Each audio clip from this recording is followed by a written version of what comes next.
una dalili hizi, uwe mwanamke au mwanaume, basi ni muhimu sana ukafanya detoxification. Yaani ni muhimu ukasafisha sumu mwilini, ukaondoa sumu mwilini. Maana yake ujue ini lako linazidiwa. Saizi kumekuwa na changamoto nyingi sana za kansa ya ini na matatizo ya ini. Kwa hiyo kama una dalili hizi, ni muhimu sana ukafanya detoxification. Dalili hizi nisikilize hadi mwisho.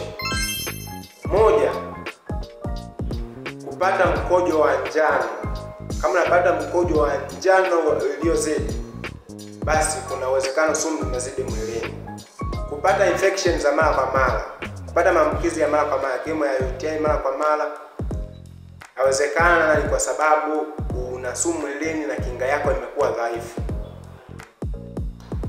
3. Kutokwa na jasho jingi kuliko kawaida. 4. Mwili kunuka.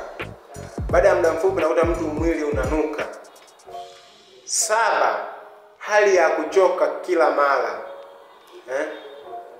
8.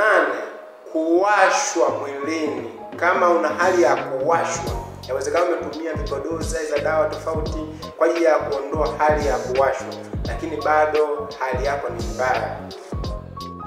9. Hali ya hasira, kupata hasira kila mara. Unakuta bila sababu ya msingi unapata hasira, basi ujue kuna shida kwenye ini yako. Kumbuka ini ni moja ya tezi ambazo zinasaidia hata kwenye hormone. Vile vile kama hedhi yako haieleweki, mruko wako wa hedhi, unapata changamoto ya hedhi ambayo inabadilika, kuna uwezekano ikawa ni sababu ya nini? Ya sumu nyingi mwilini.